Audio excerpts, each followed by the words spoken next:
Morning and good afternoon po sa inyong lahat. Ayan, for today's video mga ka-landscape, bali ito naman po yung pukukutin natin na halaman. Ang tawag po dito sa halaman na to, pikara. Bali kukuha po tayo niya ng mga sanga-sanga niyan na itutusok lang po natin, paukutin po natin. Ayan, sige po mga ka-landscape, bali kukuha muna tayo niya ng mga sanga-sanga.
Ito na po mga ka-landscape, bali nakatawa na po tayo ng sanga-sanga ng pikara na halaman. Bali itutusok lang po natin ito sa floral foam. Ito mga ka-landscape, napaka-basic lang po nito na kung paano pa ugatin. Ayan, bali pakita ko lang po sa inyo ngayon yung gagamitin ko lang na floral foam lang po siya sa kabuhangin. Yun po yung gagamitin natin sa pagpapaugat po dito. Ngayon po bali tutusok na po natin sa floral foam. Ayan, ganito lang po mga ka-landscape po. Ayan, ganyan lang po. Tusok lang sa floral foam.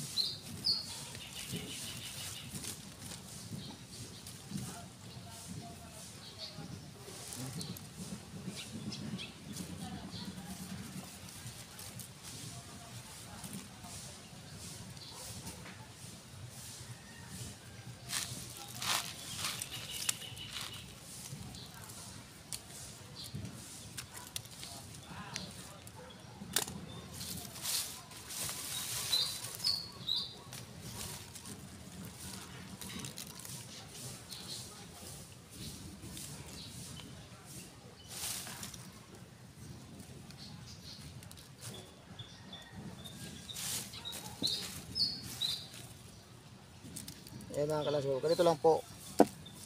Ano lang po ito, floral foam. Tapos ilalagay po natin sa buhangin.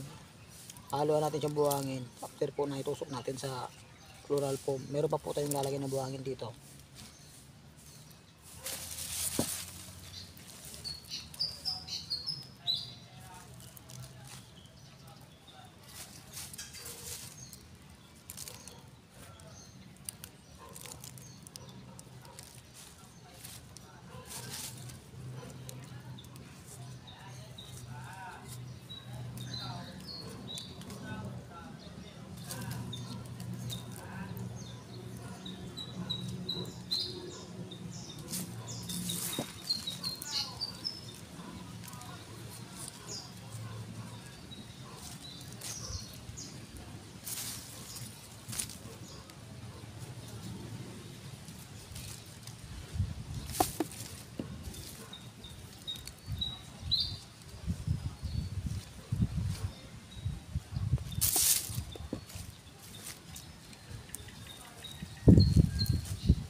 Ayan, ngayon mga ka-landscape, bali tapos na po tayo magtusok sa sa floral foam.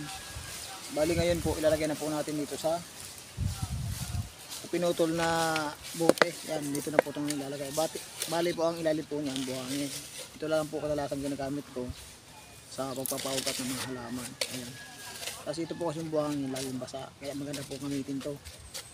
Ayan po, ilalagay na po natin yung tinusok natin na halaman sa plural po. Ayan, ganyan na po mga kalandscape. Ngayon po ilalagay na po natin. Napaka basic lang po nito mga kalandscape. Kung paano paukat ng mga halaman na pitara. Ayan, ganyan lang po, ilalagay na po natin.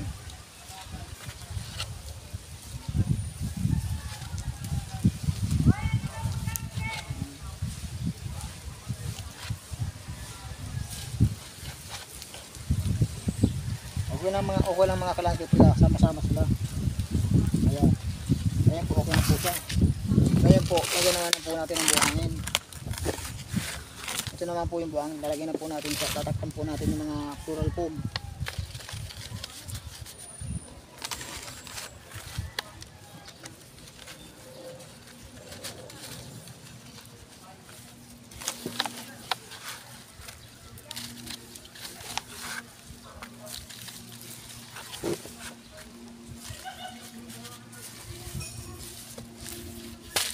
Ayan na po mga kalandscape po.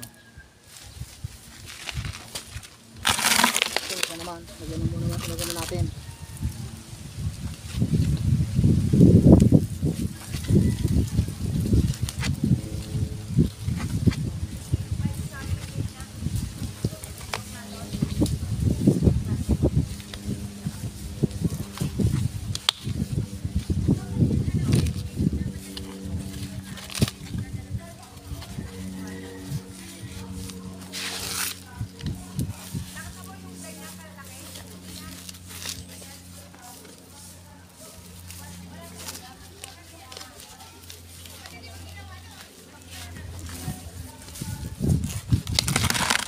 Ayan, lagyan ulit natin mga kalandscape ng buhangin.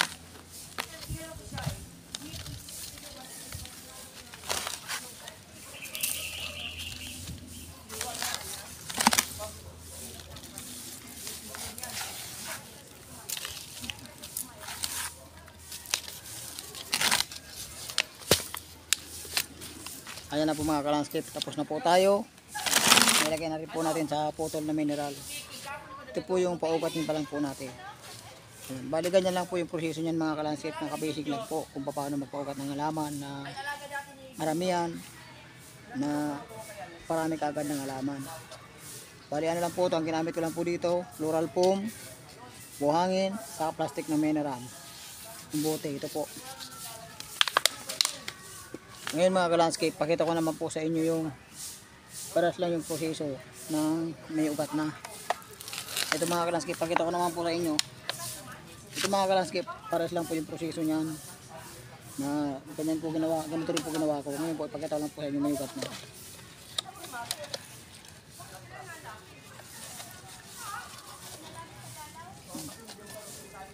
Ayan na po siya mga kalandscape po. May ugat na. Napakasimple lang po magparami ng halaman. Ganyan lang po yung proseso niyan mga kalandscape. Na kung paano magpaugat ng halaman na pikara. Ayan, bali cutting lang po siya na ginamitan ng plural foam saka buhangin. Ayan. Saka pinutol na bote. Kung saan saan, pwede naman po makapulot kayo dyan kahit saan saan. Ayan mga kalandscape, okay. Like and share, subscribe lang po mga kalandscape sa mga ina-upload ko sa araw-araw para kahit paano updated po kayo sa mga ginagawa ko. At ano, mayroon po kayong matutunan sa mga ina-upload ko sa araw-araw. Ayan, sige po mga kalandscape, bye bye na po. Thank you.